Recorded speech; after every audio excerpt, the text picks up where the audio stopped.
നല്ല ആരെടുത്ത് നല്ല അടിപൊളി ഒരു കൽത്തപ്പം കേട്ടോ. ഞാൻ 1/2 കിലോ അരി വെള്ളത്തിലിട്ട് 4 മണിക്കൂർ കുതിർത്തിയതിന് ശേഷം അരി അരയ്ക്കാനെടുത്തു കേട്ടോ. അരി നല്ലോണം മഷി പോലെ അരിയണേ. എന്നിട്ട് അപ്പോൾ ആര് പോലത്തെ ഒരു കൽത്തപ്പം കിട്ടും നമുക്ക് കണ്ടോ.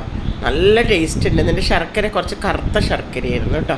നല്ല കറുപ്പുണ്ട്, ശർക്കര പൊടിയായിരുന്നു. അത് പാനി കാച്ചി ഞാൻ അരി നല്ലോണം മഷി പോലെ അരച്ചെടുത്ത് എന്നിട്ട് ശർക്കര പാനി ഒഴിച്ച് ഉണ്ടാക്കിയതിന് ശേഷം മാവിലേക്ക് ഒഴിച്ചു കേട്ടോ. മാവിലേക്ക് പെട്ടെന്ന് ഒഴിച്ച് പാടന്നെ ഈ അപ്പുറത്തെ അടുപ്പിൽ ശർക്കര തിളച്ചും കൊണ്ടിരിക്കുന്നുണ്ടായിരുന്നു. ആ ചൂടോടുകൂടി ശർക്കര ഇതിനകത്തേട്ട് ഒഴിക്കാൻ കേട്ടോ. എന്നാലേ നമുക്ക് ആര് കിട്ടുള്ളൂ, തണുത്താറാൻ പാടില്ല. അതുമല്ല മാവ് ഒഴിച്ചിട്ട് വെയിറ്റ് ചെയ്ത് ഒഴിക്കലും ഇളക്കലും കഴിയണം കേട്ടോ.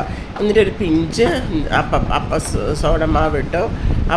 പിന്നെ അതിന് ശേഷം ഉപ്പ് ഇട്ടിട്ട് നന്നായിട്ട് ഇളക്കുക. ആകെ 15 മിനിറ്റ് വെയിറ്റ് ചെയ്തോളൂ. തേങ്ങാക്കൊത്തും ഉള്ളി അരിയാൻ വേണ്ടി മാത്രം വെയിറ്റ് ചെയ്തോളൂ. എനിക്ക് 1/2 കിലോ അരി കൊണ്ട് 3 നല്ല വലിയ കൽത്തപ്പം കിട്ടിയിട്ടുണ്ട് കേട്ടോ. എന്നിട്ട് കുക്കറിലേക്ക് നമ്മൾ ഒഴിക്കുന്നത്, കുക്കറിൽ വെളിച്ചെണ്ണ ഇടണം. വെളിച്ചെണ്ണ ഇട്ടതിന് ശേഷം നമുക്ക് വേണ്ട മാവ് ഓരോ പാത്രത്തിലേക്ക് ഒഴിച്ചിട്ട് അതിനകത്തേക്ക് ഒഴിക്കുക. എന്നിട്ട് അതിൻ്റെ മുകളിൽ തേങ്ങാക്കൊത്തും ഇതും ഒക്കെ ഇടുക കേട്ടോ. നല്ല അടിപൊളി അടിപൊളി കൽത്തപ്പം.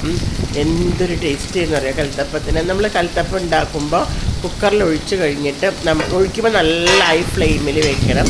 ഒഴിച്ച് കഴിഞ്ഞ പാടിന് മീഡിയം ഫ്ലെയിമിലേക്ക് വെക്കുക. വെയിറ്റ് എടുക്കണം കേട്ടോ. എന്നിട്ട് വെയിറ്റ് എടുത്തതിന് ശേഷം കറക്റ്റ് 7 മിനിറ്റ് കൊണ്ട് ആയിട്ടുണ്ട്. 7 മിനിറ്റ് എന്നിട്ട് ബബിള് വരണം. വെയിറ്റ് എടുത്തതിന് ശേഷം ബബിൾ ഇങ്ങനെ വരുന്ന സമയത്ത് തീ ഓഫ് ചെയ്ത് വെയിറ്റ് ഇട്ടാണ് വെക്കുക കേട്ടോ. എന്നിട്ട് പിന്നെ അതിൻ്റെ ആവിയപ്പം പോണെന്ന് അപ്പം എടുത്താൽ മതി.